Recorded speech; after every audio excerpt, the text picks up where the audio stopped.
শৃঙ্খলা এবং ধারাবাহিকতা বজায় রাখার জন্য ফরেক্স ট্রেডিংয়ের নিয়মগুলোর একটি শক্ত সেট তৈরি করা অপরিহার্য। এখানে অনুসরণ করার মতো কিছু নিয়মাবলী রয়েছে। একটি ট্রেডিং পরিকল্পনা তৈরি করুন। স্পষ্ট লক্ষ্য নিয়ে কেন ট্রেড করছেন, আপনি এই ট্রেড থেকে কি অর্জন করতে চান তা আপনাকে জানার জন্য দৈনিক এবং সাপ্তাহিক প্ল্যান তৈরি করতে হবে। একটি স্টপ লস ব্যবহার করুন। আপনার ঝুঁকি সীমিত করার জন্য সর্বদা একটি স্টপ লস আছে। আপনি কতটুকু হারাতে চান তা নির্ধারণ করে এই স্টপ লসটি ব্যবহার করবেন। আবেগকে কন্ট্রোল রাখুন।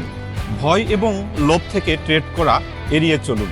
নিজের প্ল্যানে স্ট্রিক্ট থাকুন, যদি তা আপনার হারানোর পথেও যায়। ট্রেন্ডের সাথে ট্রেড করুন। একটা কথাই আছে, trend is always our friend.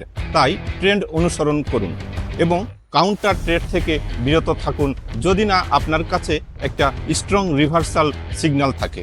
Risk এবং রেওয়ার্ডের অনুপাত কমপক্ষে 1:2 এবং 1:3 লক্ষ্য নিয়ে ট্রেড করুন।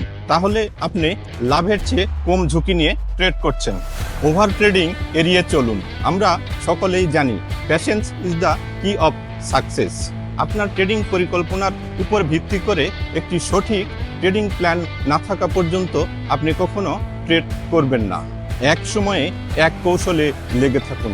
ক্ষতির সম্ভাবনা হওয়ার সময় কৌশলগুলোর মধ্যে পরিবর্তন আনবেন না এবং আপনার এই কৌশলগুলোর উপরে লেগে থাকুন এবং নিজস্ব একটি কৌশলের উপরে স্ট্রিক্টলি ফলো করুন। শিখতে থাকুন। অর্থনৈতিক খবর এবং প্রতিবেদনের সাথে নিজেকে আপডেট রাখুন যা বাজারকে প্রতিনিয়ত প্রভাবিত করে, যেমন ব্যাংক ইন্টারেস্ট রেট, জিডিপি ইত্যাদি।